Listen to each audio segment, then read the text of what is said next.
प्रिय विद्यार्थिनः, तत्र भवतां सर्वेषां कक्षायामस्यां स्वागतं। विद्यार्थिनः, अस्माभिः अद्य पाठ्यते तर्कसङ्ग्रहे वर्णितं यत् द्रव्यलक्षणप्रकरणं। विद्यार्थिनः, तत्र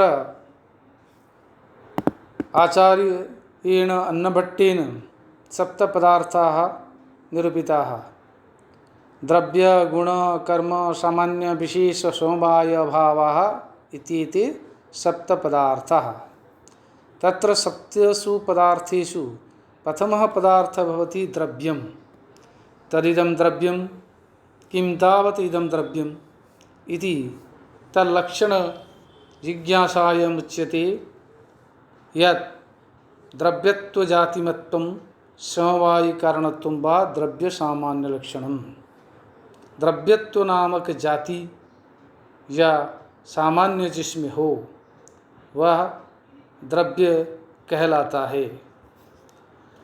तो ये द्रव्य जो है, ये द्रव्य कितने होते हैं, इस जिज्ञासा की पूर्ति के लिए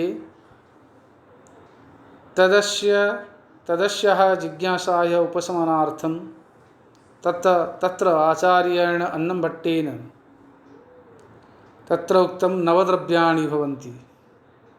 पृथिवी जल तेज वायु आकाश काल दिव्यात्मा मनांसि नवद्रव्याणि। तत्र प्रथमं तावत् द्रव्यं भवति यत् पृथिवी। केयं पृथिवी वा पृथिव्याः किं तावत् स्वरूपम। ये पृथ्वी कौन है, इसका स्वरूप क्या है, इसका लक्षण क्या है, इसकी परिभाषा क्या है, इसका निरूपण करते हुए आचार्य अन्नभट्ट कहते हैं तत्र गंधवती पृथ्वी। वहाँ गंधवती पृथ्वी है।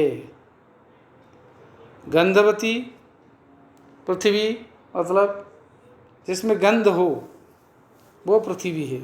वा यत्र यत्र गंधवत्वं तत्र तत्र पृथिवीत्वम्।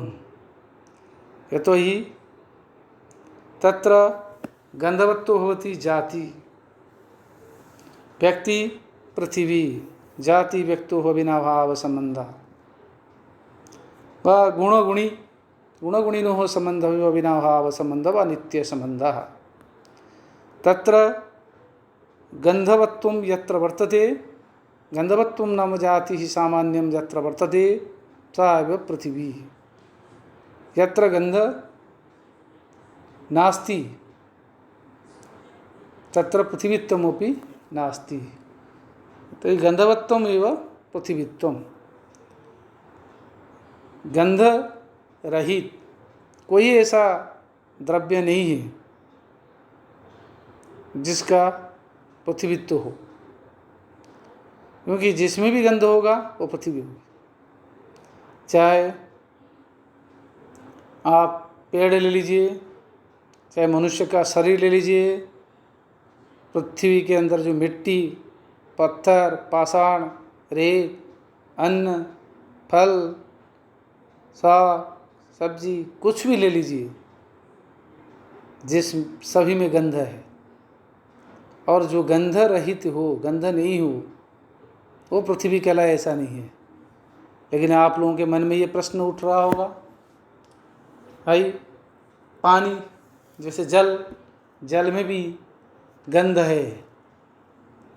तरी आचार्य अन्नभट्ट ने जो लक्षण निरूपण किया है गंधवती पृथ्वी, ये लक्षण दुष्ट होगा। यह लक्षण शुद्ध लक्षण नहीं कहलाएगा, यह लक्षण दूषित कहलाएगा। यह लक्षण सही लक्ष्य में अभिव्यंजित करने वाला लक्षण नहीं है।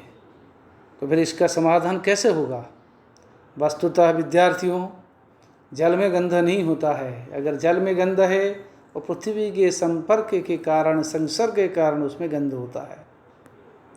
जैसे पंख या कीचड़ युक्त हो तब गंध आएगा। जैसे नलकूप से पानी निकलता है, वो अगर लोह तत्व का गंध आता है तो वह जो लोहे की पाइप है, उस पाइप के कारण ही उस पानी में गंध आ रहा है। लेकिन यदि वो पृथ्वी तत्व को उससे भिन्न कर दिया जाए तब वो गंध नहीं रहेगा, तो वो क्या गंध रहित होगा। इसीलिए यत्र यत्र गंधवत्वम तत्र तत्र पृथ्वीत्वम व गंधवती पृथ्वी, ये लक्षण बिल्कुल शुद्ध है, परिष्कृत है, परिमार्जित है। और ये पृथ्वी कितने प्रकार की होती है? आचार्य अन्नम भट्ट कहते सा द्विविधा नित्या अनित्या च। नित्य पृथ्वी और अनित्य पृथ्वी। नित्या परमाणु रूपा, अनित्या कार्य रूपा।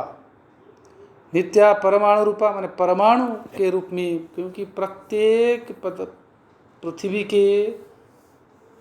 पृथ्वी भी एक द्रव्य है, प्रथम द्रव्य है। प्रत्येक जो द्रव्य है उसके परमाणु रूप होता है, परमाणु अत्यंत सूक्ष्म रूप होता है।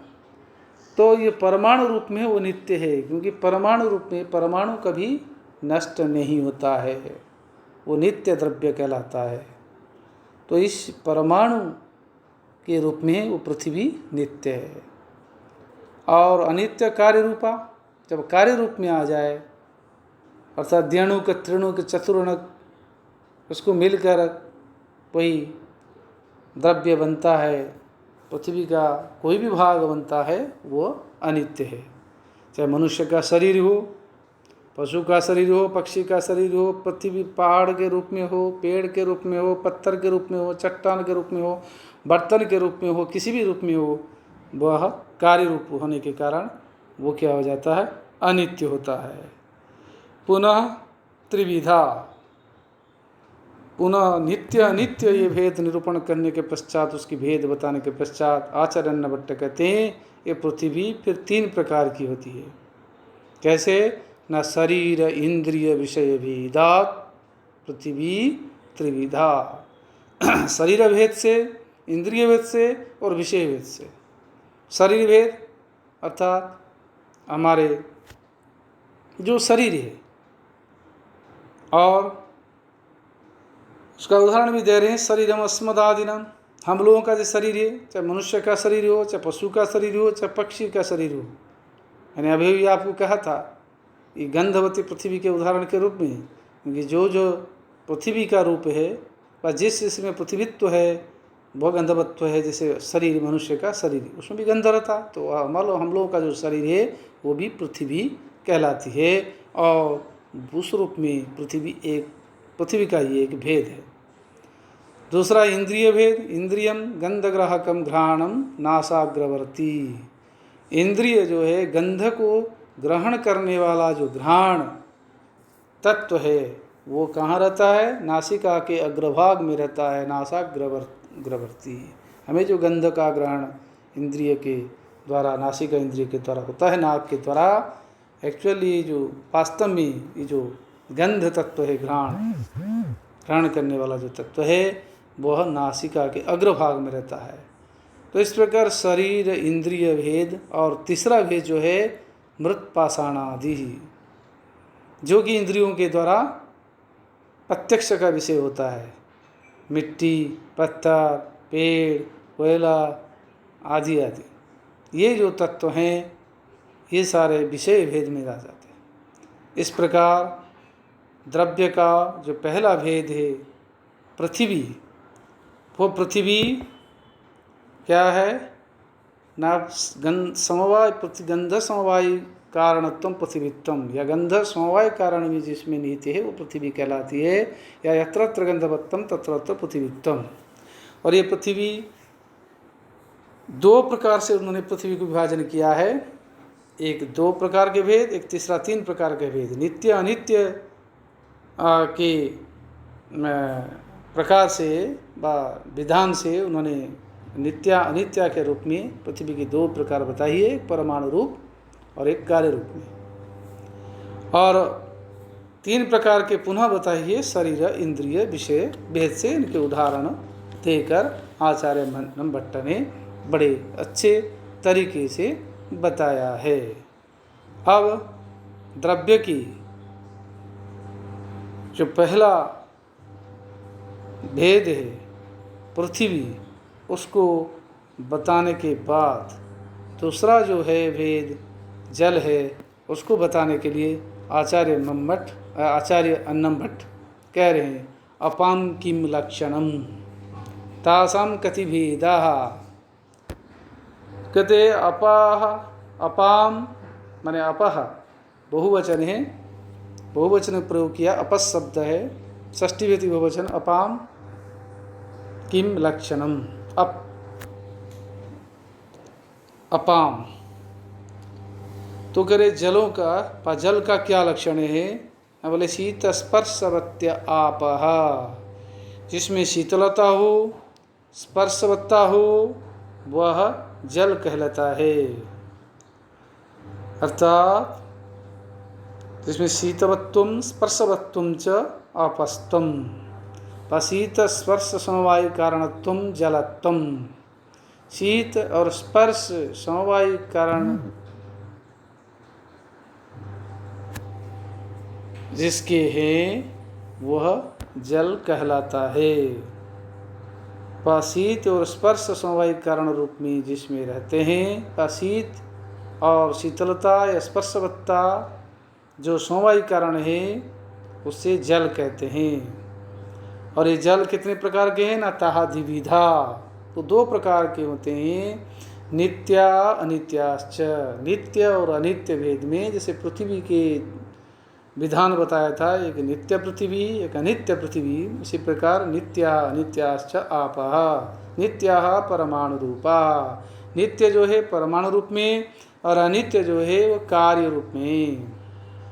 और ये जो नित्य अनित्य भेद बता रहे हैं वो नित्य अनित्य बताने के पश्चात, जैसे नित्य परमाणु रूप में, पानी परमाणु रूप में कभी नष्ट नहीं होता, जैसे जल, जैसे गर्मी पड़ती है तो सूर्य के प्रकाश किरणों से वो जल बाष्प हो जाता है, बाष्प होकर के बादल बनते हैं, फिर बादल से फिर वापस फिर पानी के रूप में आकर आते हैं। इसलिए परमाणु रूप में वो विनष्ट नहीं होते। कार्य रूप में जैसे नदी समुद्र तालाब सूख जाते हैं गर्मी में, तो कार्य रूप में अनित्य कहलाते हैं।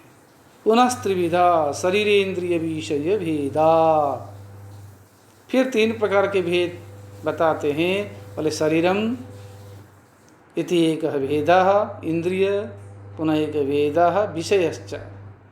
तत्र उदाहरणम शरीरम वरुण लोके, तो हमारे कई लोक होते हैं, पाताल लोक, वरुण लोक, अधोतल, तल, अतल, सुतल, तलातल, ऐसे वरुण लोक भी होता है। तो वरुण लोक जो है वो जल का शरीर भेद है।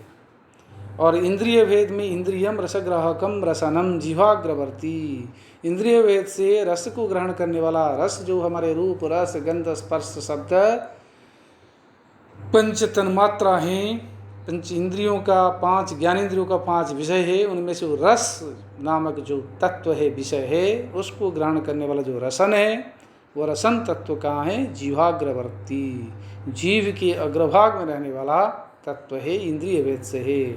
तीसरा भेद जो है विषय, शरीर समुद्र आदि, नदी और समुद्र आदि जो है ये विषय भेद से है। तो इस प्रकार आचार्य अन्नम भट्ट कह रहे हैं कि जल के भी दो प्रकार के संविधान हैं, एक नित्य अनित्य के रूप में व्यवस्था है, दूसरी व्यवस्था जो है शरीर इंद्रिय विषय भेद से।